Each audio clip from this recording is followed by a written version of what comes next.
It's not good to have you around. From now on, you will live alone in this house." Soon after the baby was born, my husband brought me to a shabby apartment near his parents' house. No, I can't live here by myself. This is crazy. Get my baby back. Quiet, Kelly. You're disturbing the neighbors. My mother-in-law, standing by my husband's side, ignored my pleas with a stern expression. And I was at my wit's end, helpless to do anything about it. And to make matters worse, my mother-in-law behaved in the most unthinkable way. She started leaving food scrap in front of that shabby apartment every day. With nowhere to throw it away, the bags of garbage piled up. Then I opened one of them and found something I couldn't believe. I'm Kelly, a 33-year-old housewife. My husband Walter and I have been married for 3 years. We were looking forward to the birth of our first child. But the birth of the baby was accompanied by anxiety. The reason was Walter's extravagant spending and temperamental nature, and my relationship with my mother-in-law. My father-in-law has already passed away, and lived with my mother-in-law. But my mother-in-law and I don't get along, and she's always sarcastic. "What? The way you folded the laundry! It will get weird wrinkles like this. Why can't you even do it properly? Just do it again. But the other day, you told me to fold them like this." "What? You're blaming me?" Then my mother-in-law knocks the laundry I folded onto the floor. She is very thorough and picky in her housework, and she changes what she says almost every time. Then she complains about it as if it's my fault. "Kelly, why are you such a bad learner?" And when my husband overhears me talking with my mother-in-law, he gets in a bad mood. "What the hell is wrong with you? Put yourself in my shoes, coming from work and having to listen to this all the time." He would hit things and yell at me. Walter is cold towards me, but for some reason, he's very obsessed with me. I have a cell phone, but the only contacts I have are with Walter and my in-laws. My internet browsing is constantly monitored. And of course, he's using GPS to track my location. Even before we got married, I knew he was a jealous person. But after we got married, I started to think about divorce because his jealousy just got worse. One day, I went shopping and called the lawyer's office from a payphone. I explained the situation to the lawyer and somehow started to work toward divorce. Fortunately, I had some savings before our marriage, and the lawyer was sympathetic to my situation. "Let's make sure the divorce goes through. As for the remuneration, you can pay me in installments once you have a stable living situation," the lawyer kindly said to me. I thought that the divorce was proceeding smoothly. Then one day, I noticed that I had not been feeling well for several days. I rushed to the hospital and found out that I was pregnant. I had been taking pills to avoid pregnancy in order to get a divorce, but my husband would hit things from me. I must have gotten pregnant then. I was torn between joy at having a child and anger at him.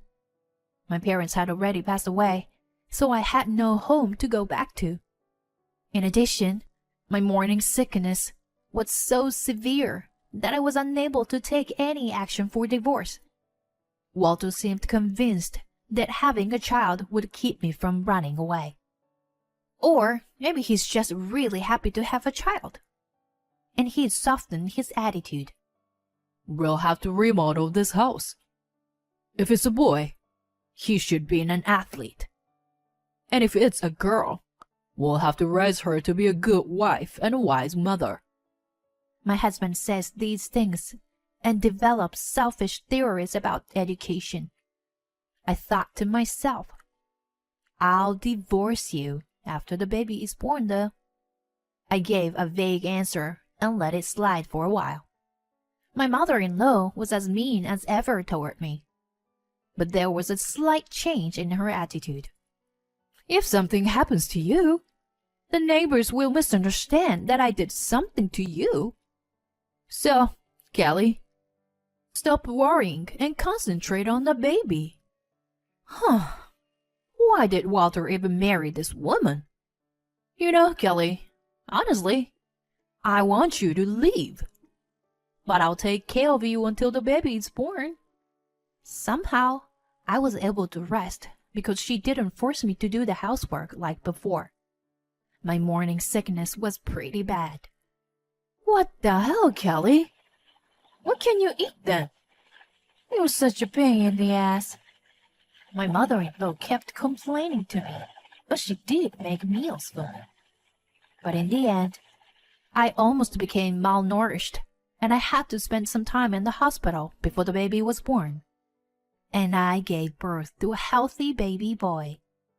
I was about to contact a lawyer to get a divorce from Walter when I noticed that my bank book was missing. Moreover, my diary, which I had intended to hand over to the lawyer, was also missing. It has a record of harassment from Walter and my mother-in-law. Walter? I heard Walter's voice behind me. Is this what you're looking for? I turned around to see Walter standing there, grinning and holding the diary I had hidden away. What on earth were you writing in it? Even looking at it? Give it back. Shut up. What the hell were you doing behind my back, Kelly? I'm preparing for a divorce. I can't live with people like you any longer. Someone who breaks things and yells and tries to subdue me. Divorce me, please. It wasn't exactly what I had planned, but I made up my mind to ask him for a divorce. Divorce? Yeah, I can do that. But leave the kid. With that, Walter took me by the hand and walked out. He drove me to a shabby apartment near my parents-in-law's house. It's not good to have you alone. From now on, you will live alone in this house. As long as you live here, I'll let you see your kid once a week. But if you leave, you'll never see him again. No, this is crazy. Give my baby back. Then my mother-in-law came out from behind him and said to me, Quiet, Kelly. You're disturbing the neighbors. My mother-in-law is holding my son. I'm looking at my son's face in her arms, and I'm trying to think. I have to get out of this situation somehow. I thought desperately, but no answer came to me. In the meantime, I was stuck in that shabby apartment. Walter had found out, while I was in the hospital, that I was planning to get a divorce. He had taken my baby hostage. I now had no choice but to live in this shabby apartment. A few days later, things turned an unexpected way. I noticed a strange odor wafting through the air. I looked for the source of the smell and found, and there was a garbage dumped in front of the apartment. I couldn't believe my eyes, but I soon realized that it was my mother-in-law. I looked up and saw my mother-in-law standing in front of the door with my son in her arms. Oh, Kelly, you just woke up. Just because we are taking care of your baby doesn't mean you are not a responsible mother. Well, that's all right. Can you leave them at your place until garbage day? Huh? What on earth does this person want? I tried my best to wrap my head around my mother-in-law's nonsensical behavior. First of all, I have to get the child back and contact a lawyer. That's what I thought. And somehow I managed to find an opportunity to do so. A few days passed in the meantime. Meanwhile, Every morning, there was a garbage dumped in front of my room. What did I do to deserve this? I was getting angry. As I was about to carry the garbage bag, I noticed that the bag was transparent, whereas it was usually black. And when I looked at the bag, I found an envelope inside. It was labeled, "To Kelly." I immediately took out the envelope and looked inside. There were some $100 bills and a letter from my mother-in-law. The letter said something I had never expected. I am so sorry for everything I have done. I knew my son had issues. I wanted you to escape, so I was hard on you. I'm really sorry that I had no choice but to behave like that. Because Walter's surveillance was Very too strict. I'm also sorry that I could only give you this much money on Walter's watchful eye. I received a call from your lawyer yesterday. I could have told him the details, but he said he would visit us tomorrow at noon. So please take the baby and run away. Leave the rest to me. I'm so sorry, Kelly. I hope you understand. The letter from my mother-in-law was written in blurred letters, as if she had written it while crying. I realized for the first time that my mother-in-law was also my husband's victim. I checked the other garbage bags and amazed at the contents. I found envelopes in the other bags as well, containing cash. I realized that my mother-in-law was trying to take care of me all this time. I learned that she was being as kind as she could be in letting me see my baby under Walter's watch. Because of Walter's personality, even if she was his mother, he probably looked down on my mother-in-law because she was a woman. In addition to the cash, the envelope also contained several photographs of my baby. I cried as I felt my mother-in-law's concern for me. I gathered my thoughts for the next day's meeting with the lawyer and went to sleep. The next day I woke up to the sound of the doorbell. When I answered it, I found my mother-in-law standing there, holding my son in her arms. Walter is going on a business trip today and won't be back for 2 days. This may be your last chance. Kelly, I'm so sorry for everything. My mother-in-law bows repeatedly to me as she holds out my son to me. But, what about you? Walter will get furious with you if you're gone. That would be true, but he's my son. It's my responsibility. Besides, I can't even work at my age. I am too stupid to make a living without Walter's help. No, that's just... I decided to invite my mother-in-law in and listen to her carefully. She told me that her husband and Walter had brainwashed her over the years. You can't do anything. As they imprint these words, she spent most of her life only for the two of them. Because of this, she has lived a life without freedom for a long time. She was not even allowed to watch TV when her husband was alive. After he passed away, she realized something was wrong with her life from a TV show she was watching. But she couldn't even get out of it on her own. Then I came along as her daughter-in-law. My mother-in-law was trying to get rid of me by hinting me coldly so that I wouldn't follow in her footsteps. She told me this in tears. "Let's run away together so that Walter won't ruin the rest of your life, okay?" My mother-in-law responds to my persuasion with No, there's no way I can do that. I can't do anything. I don't want to cut in your way, Kelly. My mother still was not. Meanwhile, my lawyer arrived. I spoke to him the whole story. The lawyer had a rather grim expression on his face. What do you want to do? Please tell me how you really feel. I'll do my best to support you. After a few moments of silence, my mother-in-law told us what was on her mind. The truth is, I want to get away from Walter. I love him because he's my child. But it's too painful, living in constant denial about my life. It's also hard that I won't be able to see my grandson anymore. And with that story, she showed us the bruises on her arms. The bruises were so bad that I was surprised, and I asked my mother-in-law about it. She said that Walter became violent with her when he got angry at the babies crying at night. She said Walter had often been violent to her, even before our marriage. The lawyer's face was clearly filled with anger. You should run away. I'll show him the pain. You too. Run away from this, immediately. He began to persuade her to leave, but his efforts to persuade her were in vain, and she went straight back to her house. A lawyer and I decided to get ready to run away.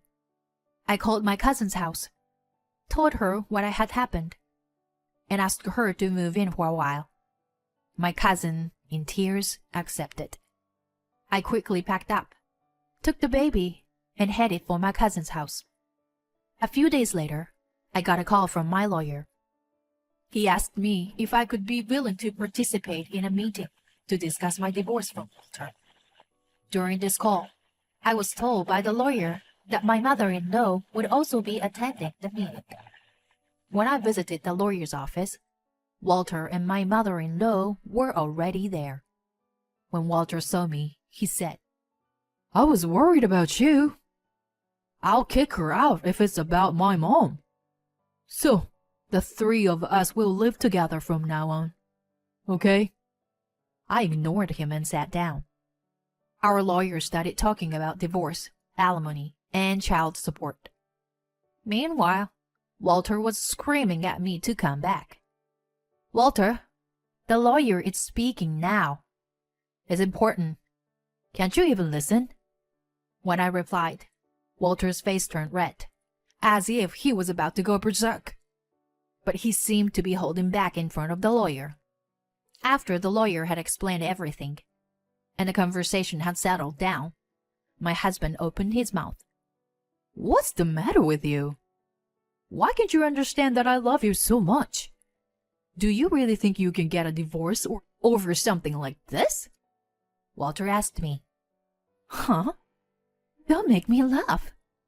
I've never felt any love from you. I've cut off all ties with the outside world, and I've endured your abuse day by day. Why are you so selfish? I replied with a laugh, and Walter stood up. The lawyer said quickly, Walter, please sit down. My husband sat back down in his chair and opened his mouth to my mother-in-law. Kelly is leaving because of you. How about you say something? What do you think you were doing? Give him money without consulting me and ruin my child's happiness. My mother-in-law replies, I'm just trying to save his life and happiness. Saying that, my mother-in-law held out the recorder. It was a recording of Walter's sarcasm and horrible words toward me. My mother-in-law had been preparing for this day since before I was pregnant. With this much evidence, even if we go to court, the divorce will be final. Do you agree to the divorce here and now? Or do you want a divorce after it goes to court, and the company and others find out about it? Which would you prefer? The lawyer combined all my evidence and confronted Walter about the divorce. Then Walter said as if he had given up the idea. Okay. I'm divorcing you. Nodding his head, he agreed to the divorce. I will never see you again. As I said this, my mother-in-law opened her mouth as if to put an end to it. I've been putting up with this for a long time, but I'm glad it's over. Walter, I'm leaving you. I'm going to live on my own. As she said, holding out a piece of paper. Don't get involved with me anymore. Otherwise, I'll take this and file a police report. The paper was medical certificate for my mother-in-law's injuries inflicted by Walter. Then the lawyer tells him matter-of-factly, Your mother is fully prepared to file a lawsuit. then Walter started to cry. Mom, why did you betray me too? At the sound of Walter's grief, my mother-in-law's face contorted for a moment. Betray you? Isn't it betrayal to violate a family member? How can you cry without understanding what you have done? We have been living in hell for a long time, I said to him too, and stared at my husband. I took my mother-in-law's hand and left the office. After a while, my mother-in-law sold the family house. She moved to the countryside, relying on her relatives. Since her husband had left her a substantial inheritance, she was going to spend the rest of her life in comfort. As for me, after my divorce from Walter was finalized, I found a job far away from here. Now, with the help of others, I'm leading a new life with my son. I almost ruined my life with this marriage. There is no need to get used to the absurdity of suffering. I want my son to be a gentle person with compassion and kindness for those around him.